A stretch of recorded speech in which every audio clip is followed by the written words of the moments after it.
Welcome back to Boring Dad Lectures. This is a little bit off brand, but I think as you follow along, you'll see it's actually quite on brand. Because this isn't about career advice or anything like that. This is about kind of a spiritual insight that I had. Some of my kids are very spiritual, and some of my kids are not very spiritual. And it makes for interesting conversations when we all get together, in the rare times when we all get together. But I was raised in a Christian church, fundamentalist Christian church. And it was it was 2008 that I started having a crisis of faith. And in 2009, I had a complete crisis of faith. And just started the process of walking away from all of it entirely. And I kind of did a little dip into the militant atheist part of the spiritual walk. But I got out of that pretty soon because I didn't want to harbor that kind of anger in my heart. But one of the things I keep coming back to, and maybe it's because of how I was raised, maybe it's because I've got a Western brain, is just the teachings of Jesus. In fact, I've been so interested in them that I had a falling out with my father because I became more and more committed to the teachings of Jesus, and according to his fundamentalist interpretation, it was the wrong interpretation of the teaching of Jesus. And we had other issues too, but that's a whole different video. But one of the things I found really helpful is the Gospel of Thomas.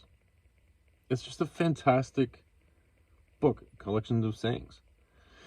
And you can look at endless research about the validity and comparisons between the Gospel of Thomas and the rest of the canon of Scripture. And there's a lot of things that are in the Gospel of Thomas that didn't make it into the canon of Scripture, and there's also comparisons. And I know a lot of people on here will get bent out of shape because it's not in the Bible. But one of the things that it said, in fact, this is so profound I wrote it down. To me, it was profound to me, is verse 56 in the Gospel of Thomas. And it says, "Whoever has come to understand the world has found only a corpse, and whoever has found a corpse is superior to the world." And man, I've listened to and read the Gospel of Thomas so many times, dozens of times. And I never caught that one before. That one always sailed past me, which is interesting, by the way. But there's another one, and it's verse 80, and it says, "He who has recognized the world has found the body, but he who has found the body is superior to the world." And I think it's interesting to me for two reasons. One is that I've been through this so many times, and I never keyed in on those before.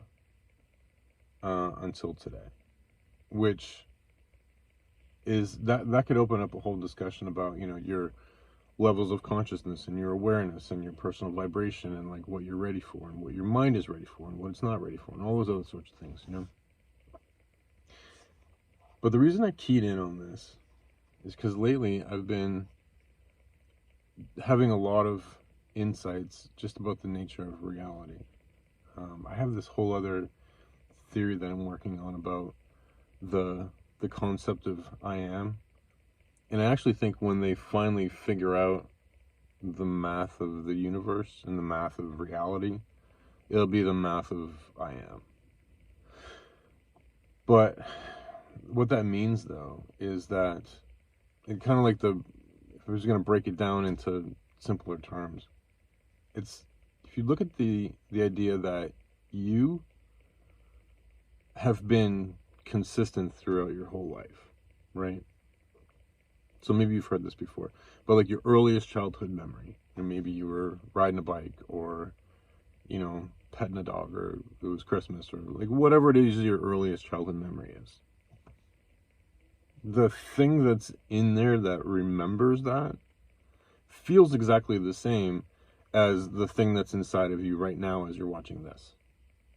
And it also feels exactly the same as the part of you that's thinking about maybe what'll happen tomorrow. And you know that tomorrow, when you get there, it'll be the same kind of identity that's there. Now, you can get into brain science and, you know, all that kind of stuff. I'm listening to The Master and His Emissary right now, so I'm learning a lot more about brain science, which is interesting. And it calls into question some of our fundamental concepts of, you know, self-identity and consciousness. But barring that, I think that you know, there's a good argument to be made that, like, the fundamental aspect of whatever the you-ness of you that exists is essentially the same from birth until death. And when you push that to its limits, what that essentially becomes is the I am, right? So in that book, The Untethered Soul, he talks about asking somebody, well, who are you? And they'll say, well, I'm, you know, Sally Smith.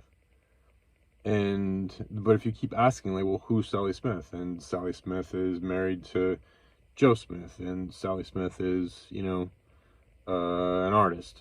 But then you say, well, what was Sally Smith doing 15 years ago? And Sally would say, well, Sally Smith was acting on a stage. So is Sally Smith then the actor? And what's Sally Smith going to be doing in the future? Well, Sally will be retired. And is that Sally? Like, what is Sally Smith? And if you break that down, if you keep asking and keep asking and keep asking and keep asking, what you come down to is that Sally Smith and you and me and all of us are just I am. And that's what you are. You are I am. You're just a part of the fundamental awareness of consciousness of, you know, this aspect of a reality that's experiencing itself through, you know, fractals of yin and yang and all that kind of crazy shit, right? And what's interesting, though, is that that same I amness applies to a tree or a blade of grass or a frog or, you know, anything that has essentially even the most basic binary self-awareness. You know, I think Michio Kaku talks about a thermostat of having like a binary awareness of, like, it's above or below this temperature, and then if it's above or below, I either stay put or I move. And that's like the basic level of awareness that he's talking about. And then from there it just becomes more complex. But getting back to the Gospel of Thomas, though, what's interesting to me is that, and like in verse 56 it says, whoever has come to understand the world has found only a corpse, and whoever has found a corpse is superior to the world. And I have to admit that this, like, appeals to my ego quite a lot. But the thing that I am struck by is the yin yang-ness of that statement. Because if you look outside and you see all the natural things in the world, including rocks and gases and trees and, you know, things that we consider to have awareness, they're all essentially dust. They're all just like moving. They're like flowing from the non-real to the real and back into the non-real, and they're disintegrating and becoming something else, you know? Just like all this stuff that I've gotten this in my body was at one point in time something else. You know, I think it's Sadhguru who talks about how when all that your body is an accumulation of things that you've gathered through life. You know, so somewhere there's an energy signature that gathers matter and constructs it into a body that's useful for the things that we got to do, and then it eventually wears out, and that's it. And I'm not going to get into discussions about afterlife right now, but the thing is that I think what this passage says to me, anyway, is this idea of discovering the world because it says, whoever has come to understand the world has found only a corpse. And when you start to look around and you see, like, I'm looking at a tree right over here, and I realize that it's essentially, you know, in its process of decomposing. You know, and I think that, and all things that are matter don't matter. I know, I think Ian McGilchrist's new book is like the problem with matter or something like that. And I know Donald Hoffman has done some work on how we perceive things and how they're interpreted in our brain. And it's interesting that what this passage speaks to me about is the I amness of all things.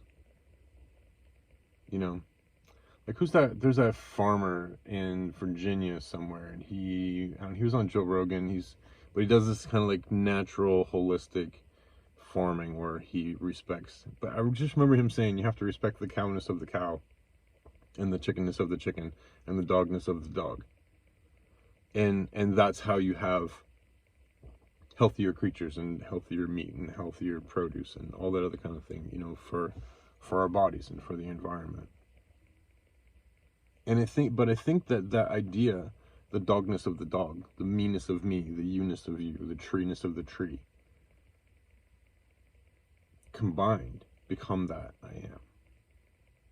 And when you can see past those things to, like, I'm looking at a tree, and if I see the I amness of the tree, then what I realize is that I'm discovering the world.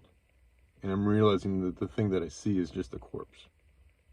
It's just a body that inhabits the I amness of the tree. And when I look at you, you know, I'm seeing the body that inhabits the you-ness of you. And so the thing that triggers my ego, though, is the second part that says, and whoever has found a corpse is superior to the world. Because that's interesting. Because it makes me want to feel superior. You know, to say, well, I'm superior to you because, you know, I see the treeness of the tree. But I don't think that that's what that means. I don't think that's an ego statement. Because what does the other one say? It says, he who has recognized the world has found the body, but he who has found the body is superior to the world.